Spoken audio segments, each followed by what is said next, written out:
Watch where you're going, old man. Damn punks.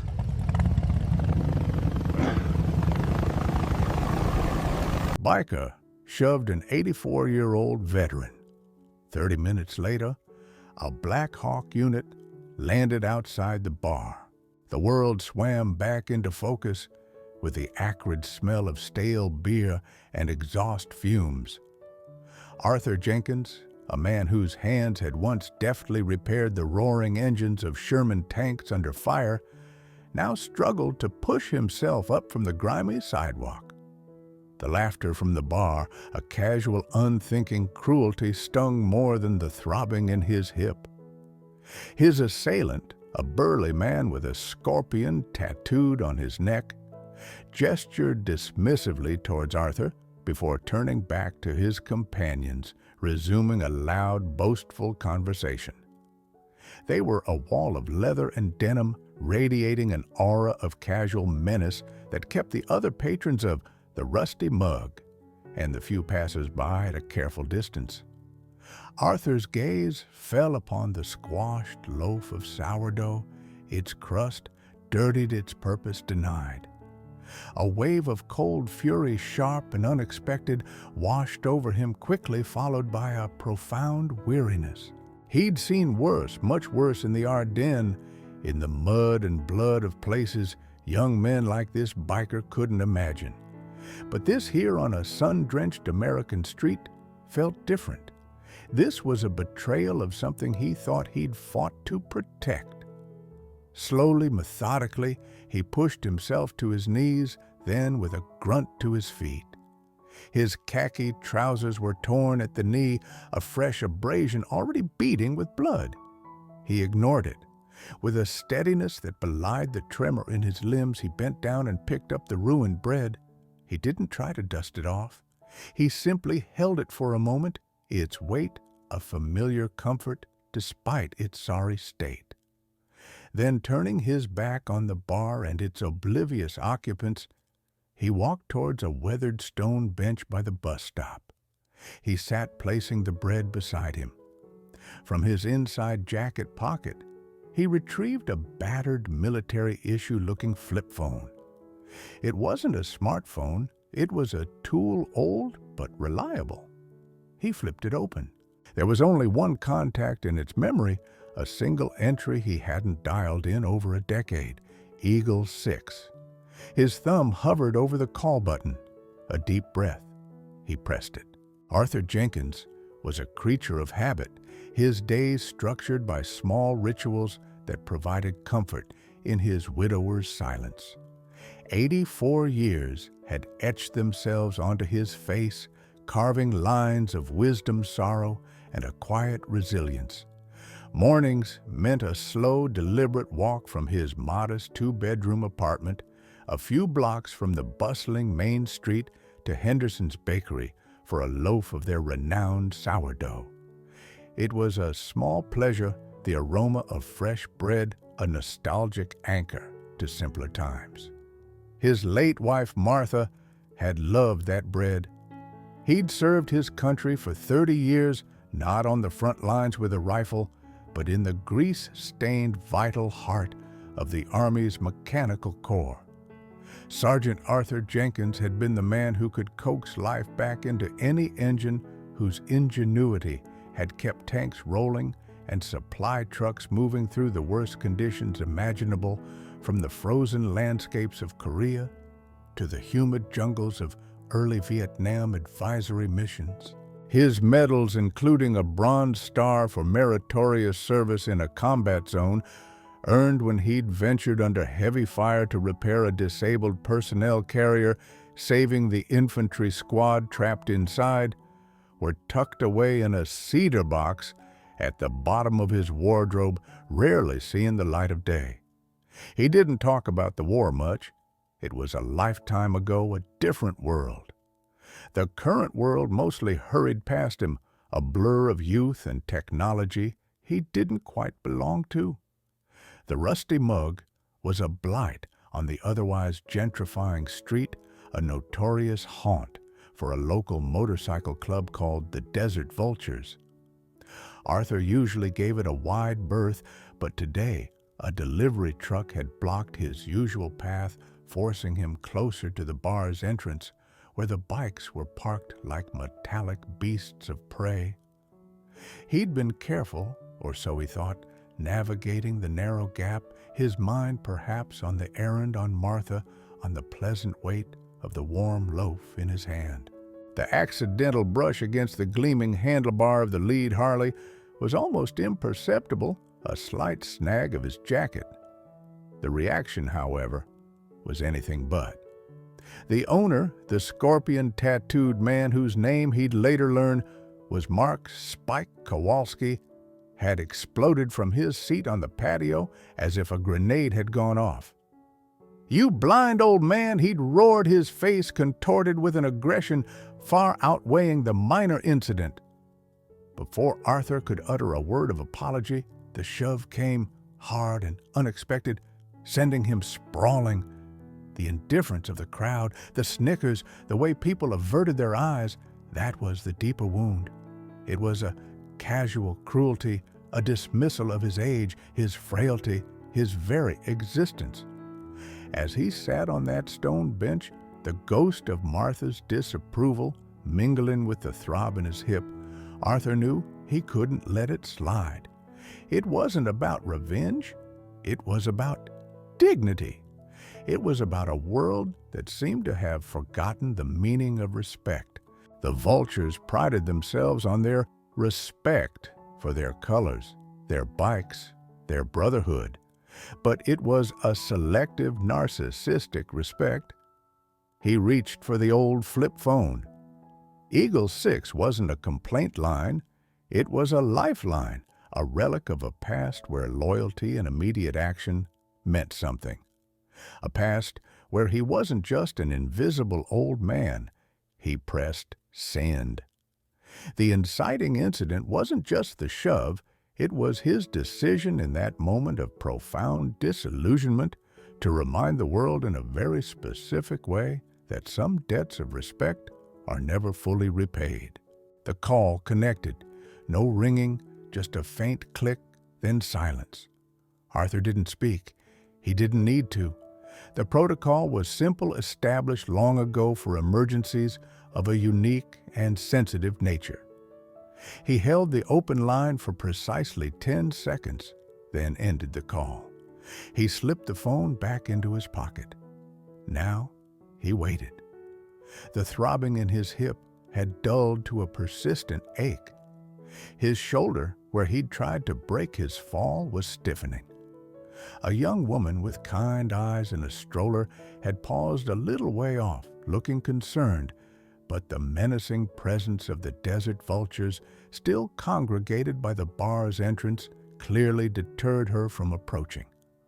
Spike and his cronies were laughing again, their voices grating on Arthur's nerves.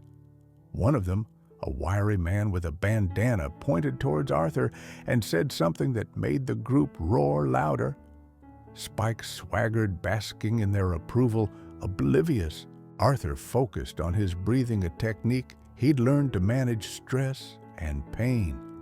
He replayed the incident in his mind, the suddenness of it, the flash of contempt in Spike's eyes, but mostly the sea of blank faces. It felt like a microcosm of a larger indifference he sometimes sensed in the world around him, a world quick to celebrate heroes in movies, but slow to recognize the quiet dignity of those who had actually served, who now walked among them, often unseen, unheard. He thought of his son David, a good boy, a strong man, so different from him in many ways, yet bound by that same thread of service. David had chosen a more direct path, the sharp end of the spear. Arthur had always been proud and worried. The Eagle 6 number was a direct line to David's unit, a contingency for dire situations, a silent alarm that bypassed official channels for matters of extreme personal urgency or threat to David's family when he was stateside but potentially unreachable through normal means. It was meant for scenarios Arthur had prayed would never occur. A home invasion, a medical crisis where seconds counted and he couldn't reach anyone else. He'd never imagined using it for something like this. Was it an overreaction? A petty use of a serious fail-safe? A flicker of doubt entered his mind. Perhaps he should have just gone home, nursed his wounds and his pride, let it go. But the image of the crushed bread, the sneering face, the wall of apathy, it coalesced into something more than just a personal affront. It felt like a line had been crossed, a fundamental decency violated. This wasn't just about him. It was about the principle. He looked at the bar, at the vultures. They represented a kind of anarchy, a bullying force that thrived on intimidation and public fear. 5 minutes passed, then 10. The sun climbed higher, beating down on the pavement. The initial adrenaline was wearing off, leaving him feeling old and tired. Spike and his group were showing signs of restlessness, probably planning their next move, their next ride. One of them kicked over a discarded can, the clatter loud in the relative quiet. Just as Arthur was beginning to think the call hadn't gone through, or that perhaps the system was no longer active after so many years, a faint, almost subliminal thrumming began to permeate the air. It was a sound he knew intimately, a rhythmic beating that vibrated deep in his chest cavity. At first, no one else seemed to notice. It was lost in the street noise, the distant traffic, the hum of the city. But Arthur's ears, trained by years of proximity to powerful engines, picked it up. It grew steadily, surely, a deep, resonant hump, hump, hump. He allowed himself a small, almost imperceptible smile. Heads began to turn. The conversations from the bar patio faltered. The vultures looked up confused, then annoyed, as if the sound were a personal affront to their auditory space. The thrumming intensified, becoming a dominant, undeniable presence. It was the sound of inbound trouble for some, and for Arthur, the sound of a promise being kept. The air began to stir, dust motes dancing in the sunlight. This wasn't just any helicopter. This was the distinct, powerful beat of a Sikorsky UH-60 Black Hawk, and it was getting very, very close. The sky, previously a clear, indifferent blue, was now dominated by a rapidly descending shadow. The rhythmic whoomp, whoomp, whoomp of the Black Hawk's rotors intensified into a deafening roar, rattling windows and setting off car alarms down the street. Panic and disbelief rippled through the crowd.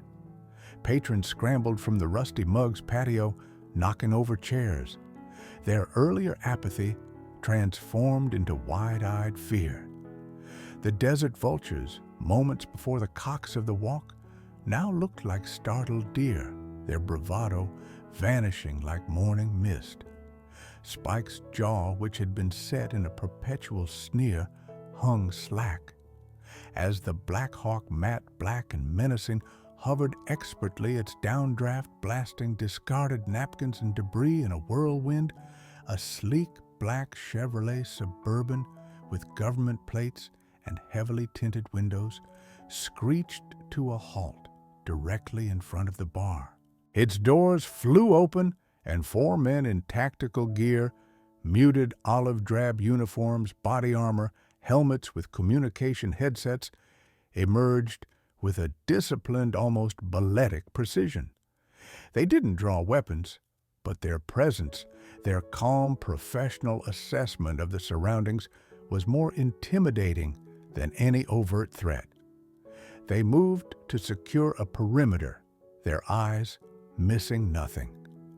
The Black Hawk, in a maneuver that spoke of immense skill, settled onto a small, surprisingly clear patch of asphalt in a disused loading zone adjacent to the bar, a space Arthur hadn't even consciously registered. The street was now effectively sealed off. The local traffic had frozen drivers craning their necks, phones already out, recording the unbelievable scene unfolding in their mundane urban landscape. The rear ramp of the Black Hawk lowered with a hydraulic hiss.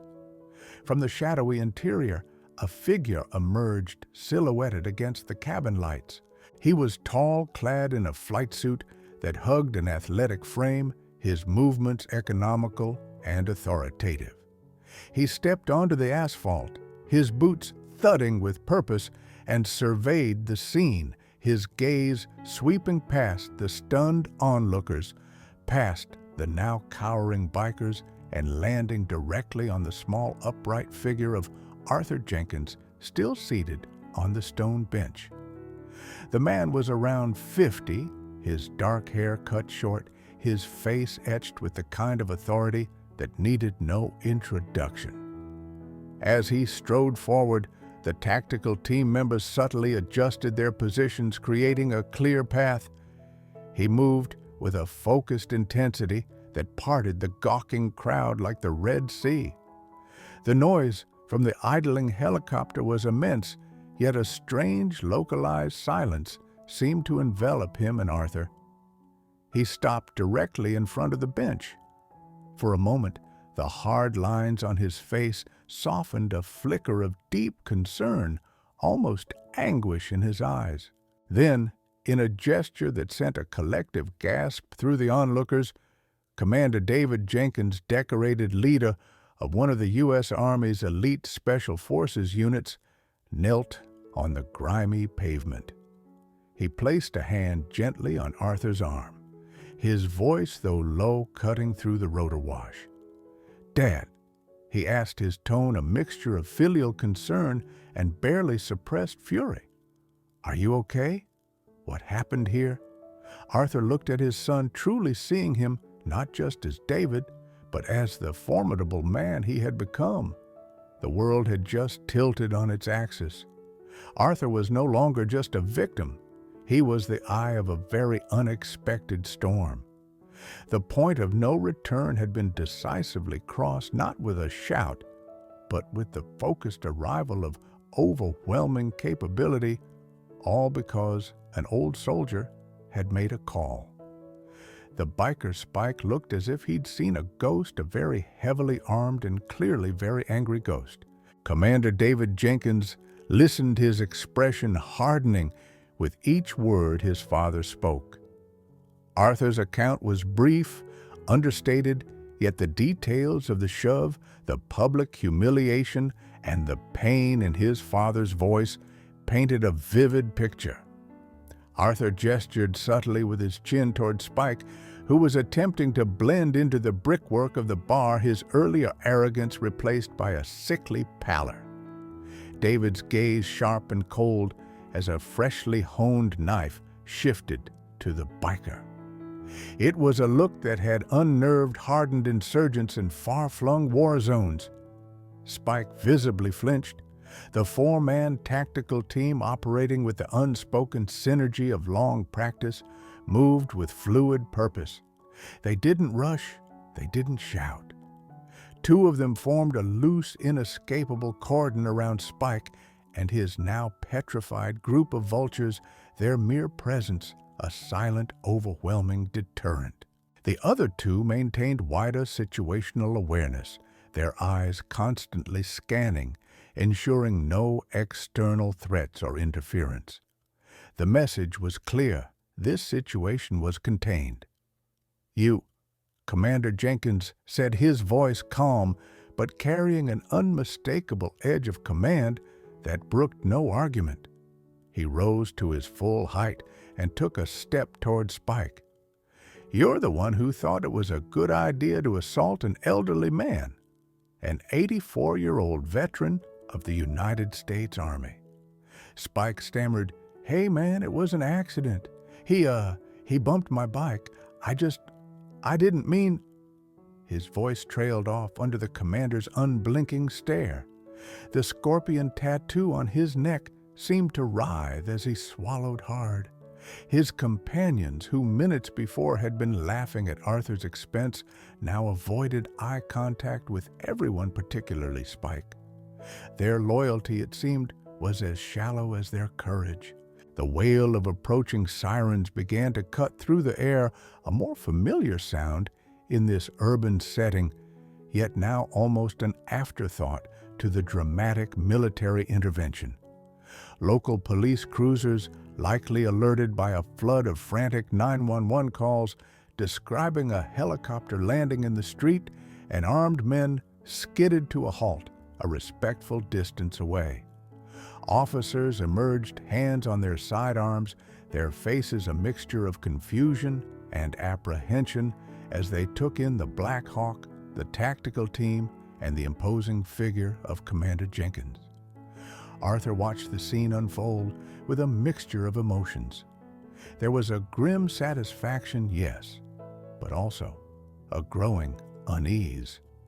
He had wanted a response, a restoration of dignity, but the sheer scale of it was unsettling. This was his son's world, a world of high stakes and decisive action, a world Arthur had only glimpsed from afar.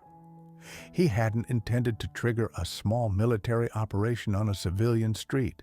He saw cameras everywhere now, phones held aloft, not just by the initial crowd, but by people leaning out of windows, drivers who had abandoned their cars. The story was already metastasizing, spreading into the digital ether. A few older men in the crowd, their postures subtly straightening, began to move forward. One wearing a faded VFW cap stopped near the perimeter established by David's team. He didn't speak, just stood taller, his eyes fixed on Arthur with a look of quiet understanding and solidarity. Another, his face weathered, nodded slowly. It was a silent acknowledgement, a recognition of shared experience of service. Commander Jenkins, seeing the approaching local police, gestured for one of his men to liaise. A quiet, professional exchange took place. The senior police officer, a captain by his insignia, approached David Jenkins cautiously, but with a dawning understanding that this was not a rogue incident. "Commander," the captain began, "what exactly is the situation here?" David turned, his demeanor shifting slightly, becoming less the avenging son and more the ranking military officer. "Captain, my father, Arthur Jenkins," he gestured to Arthur, "was just assaulted by that individual." He pointed directly at Spike. "We were in the vicinity and responded to his call for assistance. The situation is now ready to be handed over to your jurisdiction for appropriate action." The captain looked from the Black Hawk to the formidable soldiers, to the now trembling biker, and finally to the elderly man on the bench who looked both frail and somehow immensely powerful. The pieces clicked into place. The stakes had just been raised to an entirely different level for a common street thug. This wasn't just about a shove anymore. This was about disrespecting a man who, it was becoming rapidly clear, had friends in very high and very capable places. This is Mark Kowalski, also known as Spike. Commander Jenkins stated, his voice devoid of emotion, as he formally identified the cowering biker to the police captain. "He intentionally shoved my father, an 84-year-old man, to the ground. There was no need for embellishment. The facts delivered with military precision were damning enough." The captain, now fully grasping the gravity and the unusual optics of the situation, nodded curtly. Two of his officers moved forward, their expressions grim. Spike, his face ashen, offered no resistance as he was expertly handcuffed. The metallic click of the cuffs seemed to echo in the suddenly hushed street. The central question, whether Arthur's dignity would be acknowledged and his attacker held accountable, was being answered with undeniable clarity. The bravado of the desert vultures had completely evaporated. They stood by impotent and scared as their erstwhile leader was searched and then guided towards a squad car. The crowd watched a mixture of awe at the display of power shame for their earlier inaction and a dawning profound respect for the quiet old man on the bench. Commander Jenkins turned back to his father. The hardness in his eyes softened as he knelt once more. "Dad, are you sure you're all right? Did he hurt you badly?" Arthur managed a small, tired smile. "Just my pride mostly, David, and a bumped hip. I'll be fine." "We'll get you checked out anyway," David said firmly. He helped Arthur to his feet, his arm a steady support. He didn't lead Arthur towards the Black Hawk. That would have been an excessive flourish and logistically complicated for a simple departure. Instead, he guided him towards the waiting black SUV. "Let's get you home, Dad, and then to a doctor." The helicopter's rotors began to spin faster, the engine noise swelling as it prepared for takeoff. The tactical team, their task completed, boarded with the same quiet efficiency they had displayed upon arrival.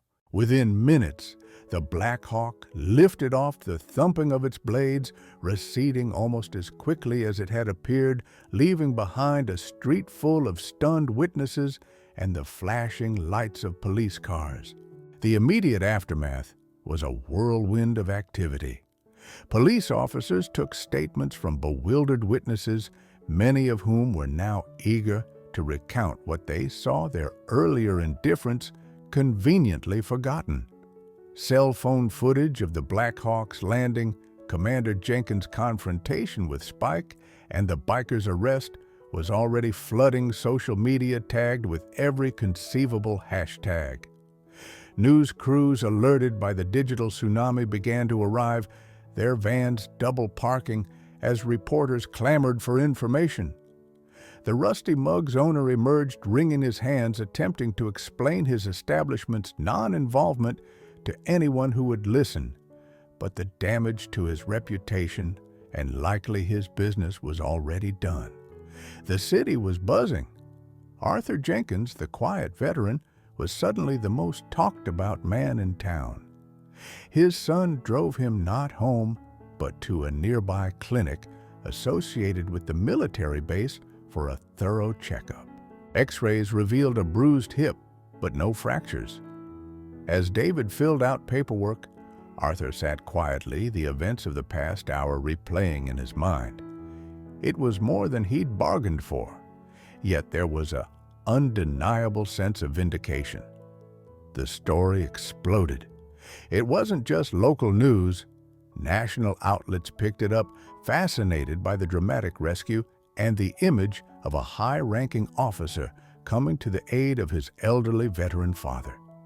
Soon, it wasn't just about the assault, but about Sergeant Arthur Jenkins, retired Army mechanic. Old service records were dug up by enterprising journalists, and tales of his quiet heroism during wartime began to surface, painting a picture of a man who had always put duty and comrades first. The bar, the Rusty Mug, issued a perfunctory lawyer-vetted apology online, which was roundly condemned for its insincerity.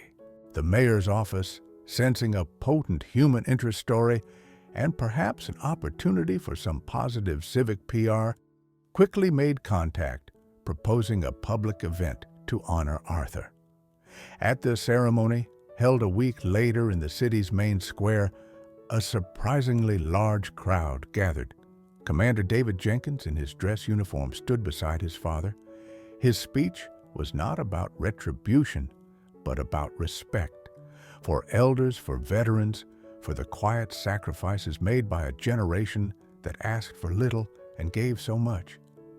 He spoke of his father's unwavering strength, not just in war, but in facing the indignities of old age with grace, and how that morning a line had been crossed that resonated far beyond one man and one unfortunate incident. A few days after the ceremony, a carefully handwritten letter arrived for Arthur. It was from Mark Kowalski, the biker. He expressed profound, unvarnished remorse, not just for his actions, but for the man he had become. He wrote about his own father, a Vietnam veteran who had returned home a broken man, instilling in Mark a deep-seated, misdirected anger towards the uniform and everything it represented. He didn't make excuses, but offered an explanation. He asked if Arthur might someday be willing to meet him to allow him to apologize in person. Arthur, after some thought, agreed.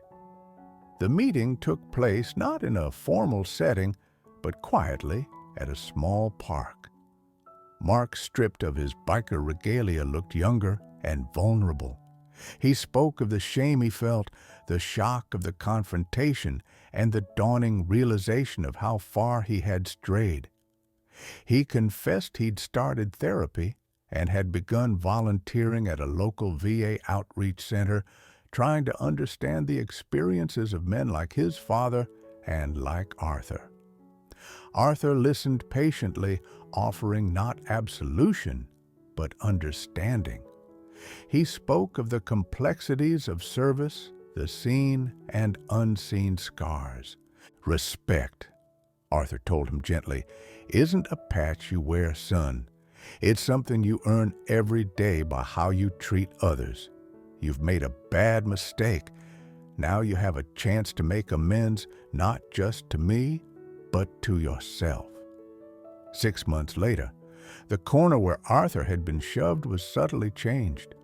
A small, tasteful bronze plaque was installed on the wall of the building adjacent to the bus stop, commemorating the quiet service of Sergeant Arthur Jenkins and all who served with dignity. The somewhat neglected pocket park behind the rusty mug, after a flurry of local council activity and community fundraising, was officially renamed Jenkins Field. Arthur still took his walk every Thursday morning. He'd switched his bakery day to avoid the lingering notoriety of the old spot, though even Henderson's now treated him like a visiting dignitary. As he passed Jenkins Field, he'd often see children playing or people enjoying a quiet lunch. He always received nods, smiles, and respectful greetings. Mark Kowalski was a regular volunteer at the VA Center, his initial anger channeled into a quiet dedication to helping veterans navigate their own struggles. He and Arthur sometimes crossed paths there. A quiet nod was exchanged, an acknowledgement of a painful event that had paradoxically brought about a measure of healing. One crisp autumn afternoon, Commander David Jenkins, home on leave, sat with his father on that same old stone bench by the bus stop. The air was clean, the city's rhythm peaceful. "You stirred things up, Dad?" David said, a smile playing on his lips. Arthur looked at the plaque across the street, then at the children laughing in Jenkins Field. "Sometimes," he said, his voice thoughtful, "people just need a little reminding about what's important. Sometimes they just forget to see." David nodded, placing a hand on his father's shoulder. The reminder, however unconventional, had been delivered, and in its wake, a community had found a renewed appreciation for the quiet strength and enduring values of a generation too often overlooked.